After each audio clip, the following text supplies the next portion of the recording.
of the Holy Ghost.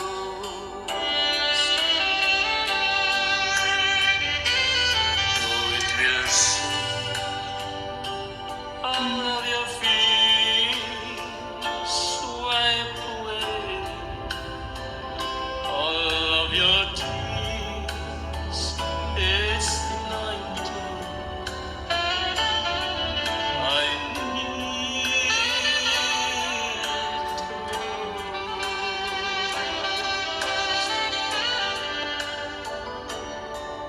sweet, sweet anointing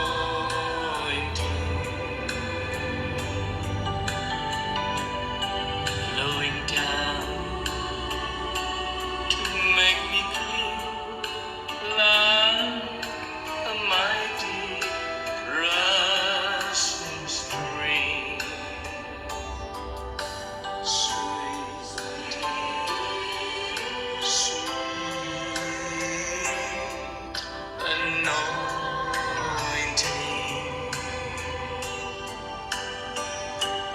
pouring out the oil and wine alone me.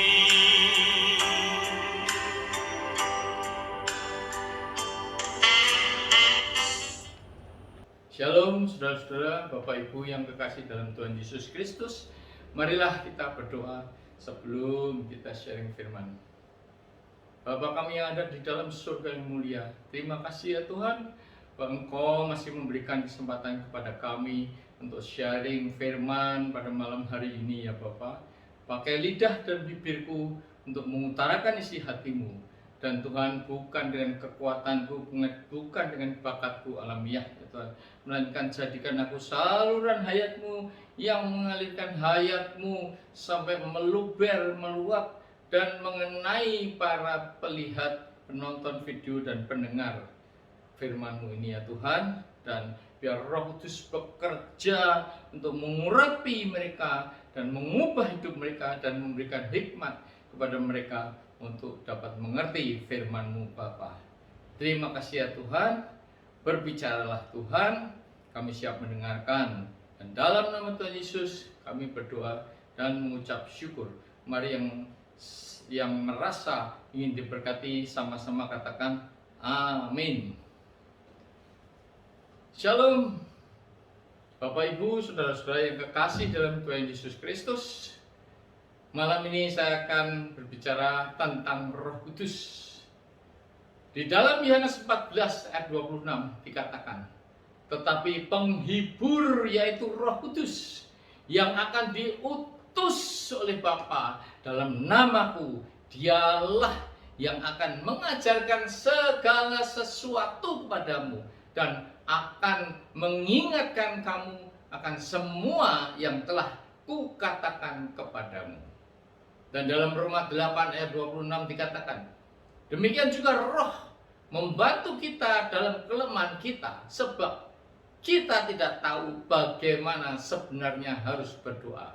Tetapi Roh sendiri berdoa untuk kita kepada Allah dengan keluhan-keluhan yang tidak terucapkan.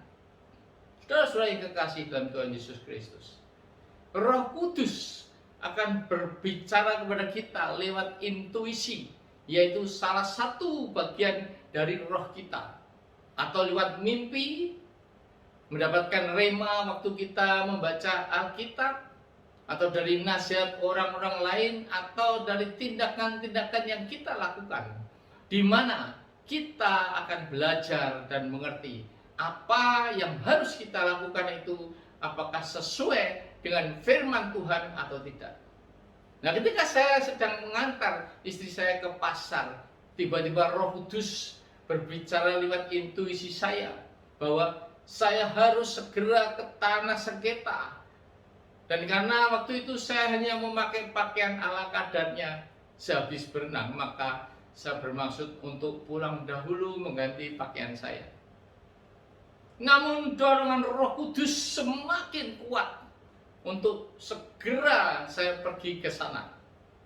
Dan ternyata setelah saya sampai, lawan saya sedang membuat pagar untuk menutup tanah tersebut. Sudah hampir selesai melakukan pengecoran. Andai kata tadi saya pulang dahulu, maka lawan saya sudah selesai membuat pagar. Demikian juga Roh Kudus berbicara lewat mimpi kepada saya. Di pagi hari sebelum putusan pengadilan PT UN dibacakan, saya bermimpi bahwa permohonan saya ditolak oleh majelis hakim. Dan mimpi itu memang benar-benar terjadi, saudara-saudara. Roh Kudus juga memampukan kita untuk hidup dalam kebenaran dan kekudusan. Kekudusan adalah sifat Allah. Kita tidak akan mampu hidup kudus tanpa urapan dan pimpinan Roh Kudus. Dia akan mengingatkan kita ketika kita mau bertindak yang tidak sesuai dengan firman Tuhan, sehingga kita batal melakukannya. Demikian juga Roh Kudus akan membantu kita berdoa, di mana seringkali kita sudah tidak tahu bagaimana harus berdoa lagi, terutama jika kita sedang menghadapi masalah-masalah yang berat atau penderitaan dalam hidup ini yang sudah cukup lama, namun belum mendapatkan solusi jalan keluarnya. Kita sudah tidak tahu lagi bagaimana harus berdoa dan mengutarakan keluhan-keluhan dan kelemahan kita. Maka kita mohon kepada Roh Kudus untuk membantu kita berdoa dengan menyerahkan lidah dan bibir kita untuk dipakai Dia, membantu kita berdoa. Dan bagi yang berbahasa roh, maka lakukanlah itu dengan bahasa roh. Mintalah kepada Roh Kudus untuk memberitahukan kepada kita apa hasil diskusi antara Allah Bapa dan Yesus Kristus. Makanya mungkin kita mendapatkan feedback itu dalam mimpi atau dalam rema dan lain-lain seperti yang saya utarakan tadi.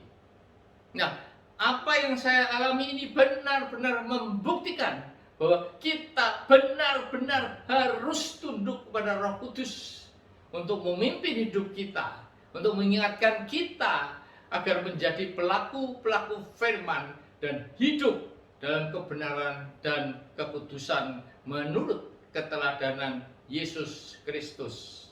Amin. Mari kita berdoa.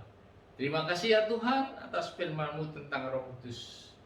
Mulai sekarang Tuhan, kami mohon agar kami peka mendengarkan suara Roh Kudus. Kami makin dekat dengan-Mu ya Tuhan, sehingga apa yang kami perbuat akan diingatkan oleh Roh Kudus jika kami akan berbuat yang tidak sesuai dengan firman-Mu ya Tuhan. Ajar kami untuk makin hari makin memuji, memuliakan nama-Mu, menyembah-Mu, sehingga kami makin peka mendengarkan suara Roh Kudus Tuhan.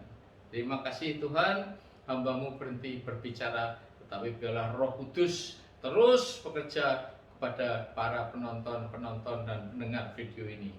Dalam nama Tuhan Yesus kami berdoa dan mengucap syukur. Mari saudara-saudara yang merasa diberkati, sama-sama katakan amin.